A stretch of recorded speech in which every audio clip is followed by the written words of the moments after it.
I want to take a minute to talk about the importance of a LinkedIn profile and the things that I want you to focus on.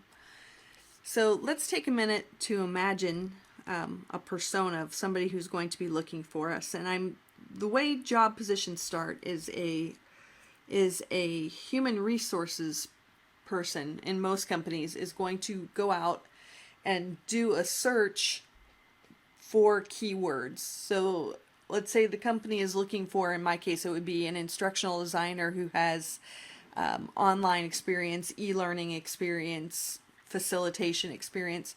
So they have these keywords, and the human resources, either within the company or a lot of times now companies are hiring staffing companies, they're just going to come out and they're going to do a search just for the keywords.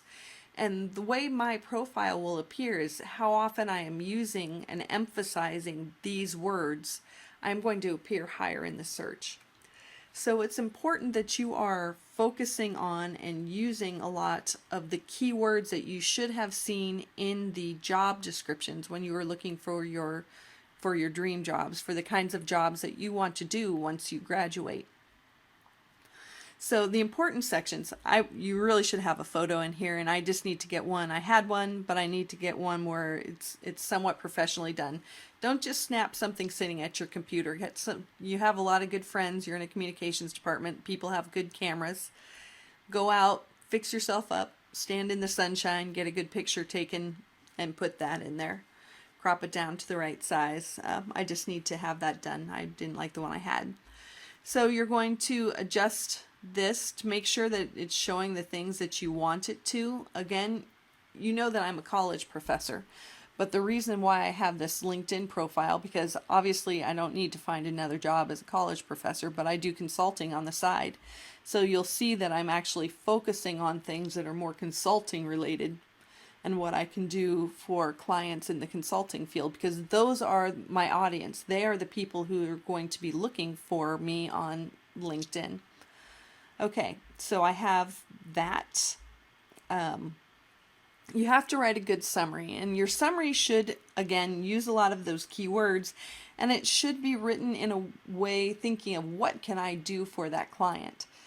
Don't write some wishy-washy summary. I am a student at Texas A&M San Antonio Communication Department, and I'm looking for a position. No, because that is, if somebody looks at that, it's kind of like, how can you help me out, not how can I help out my client. So you really want to focus on how can I jazz my client about what I can do for them, not what my client can do for me. It's a different mindset, and you should be writing always for your audience, not for yourself. Okay, in your experience, you can have, if you have had jobs that you've held for many years, then go ahead and put those in there, because that shows longevity and it shows loyalty. But if you just have short-term jobs that are not related to what you want to do in the future, don't include them. It's not necessary. That's the same with your resume. If you have jobs that are not related to what you want to do in the future, don't put them. Again, you don't want to focus on what you want to do in the past. You don't want to talk about your history, flipping hamburgers, because then only people who are looking for hamburger flippers are going to find you on LinkedIn. You want to focus on what you want to become, and then the people who are looking for the people like what you want to become, they're the ones who are going to find you.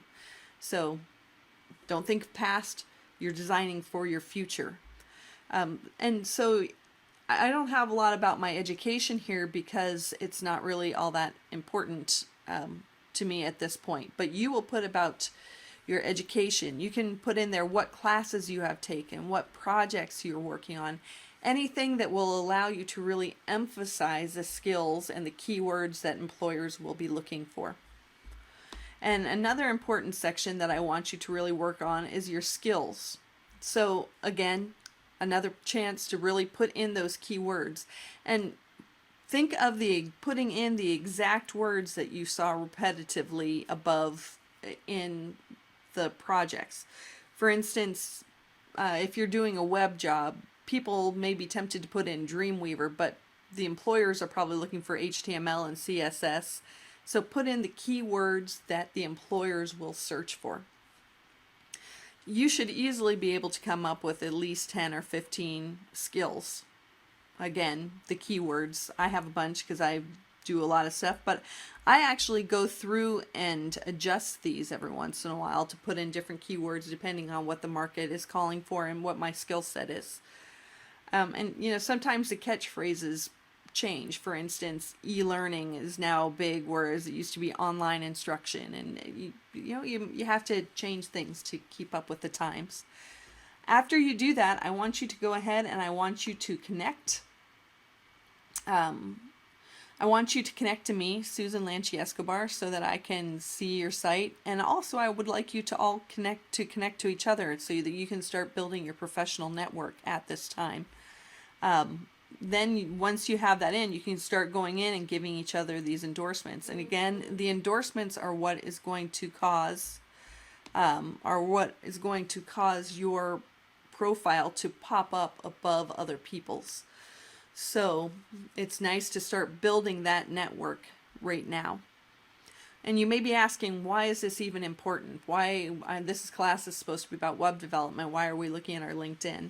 Well, what's going to happen here is once you get your profile done, you can put a link to your profile inside of your LinkedIn profile. And on your profile, you can put a link to your LinkedIn profile. And it's all part of the same online package, online presence that you are developing to help search for work, for positions. So it does all tie in very nicely. It also will force you more to think about the user experience and developing your online presence for your audience as opposed to just talking about yourself, if that makes sense. I really want you to focus on the personas, the people who are going to be looking at your online presence and developing for them, putting in the words that they are looking for. So I look forward to connecting with you on LinkedIn.